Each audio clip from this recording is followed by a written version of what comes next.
আমি আমাদের জন্য কি আজকে বানাচ্ছি স্পেশাল খাবার সেটা আপনাদের সাথে শেয়ার করবো। আমার ভাবি ভালোবেসে আজকে আমাদের জন্য পুটিং রান্না করতেছে।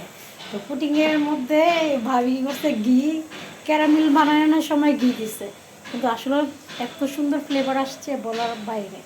তো এই যে ভাবি বিশাল বড় একটা পাতিলা চুলা বসে দিচ্ছি পুটিং বানানোর জন্য। এই যে ঢাকনাটা সরাই ফেললাম, দেখেন ধোয়া বেরোচ্ছে কিনা। এই এত বড় পাতিলের উপরে আর একটা বড় বাটি বসানো আছে, বাটির ভিতর আছে পুটিং। পুটিংকে কে পছন্দ করেন তারা কমেন্ট করে বলবেন।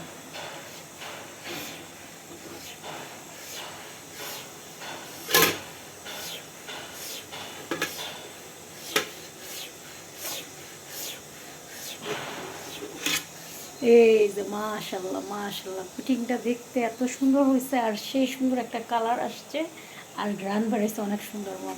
মজা হবে পুডিংটা দেখতে, বোঝা যাচ্ছে। আর সাইডে দেখছেন লাল লাল একটু কালার আসছে। এখন এটাকে ঢাললে তাইলে বোঝা যাবে যেটা কত সুন্দর কালার আসছে।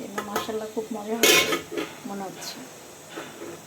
ভাবি ভালোবেসে আমাদেরকে পুডিং বানাইছে, তাই আপনাদের সাথে শেয়ার করবো না তো শেয়ার করবো কার সাথে? আমার ভালোবাসার মানুষ আপনারা। তো কার কার পুডিং পছন্দ একটু কমেন্ট করে জানেন। আমার একদম পছন্দ, আমি অনেক পছন্দ করি পুডিং। মিষ্টি খাবার, যেহেতু আমি মোটা মানুষরা মিষ্টি খাবার বেশি পছন্দ করে। আমি টক জাতীয় খাবার খেতে পারি না, আর মিষ্টি জাতীয় জিনিস আমার অনেক ফেভারিট। তাই এখন ডায়েটের মতো আছে দিকে খাই না, রুহুটাকে বাইন্দে রাখছি। তাই আপনাদের সাথে শেয়ার করি। কে কে আমার মতো একমত কমেন্ট করে জানাবেন। যারা আমার সাথে একমত না তারাও কমেন্ট করবেন, যারা আমার সাথে একমত তারাও কমেন্ট করবেন। আজকের ভিডিওটা এই পর্যন্তই শেষ করলাম। ভালো থাকবেন, বাই বাই, টাটা।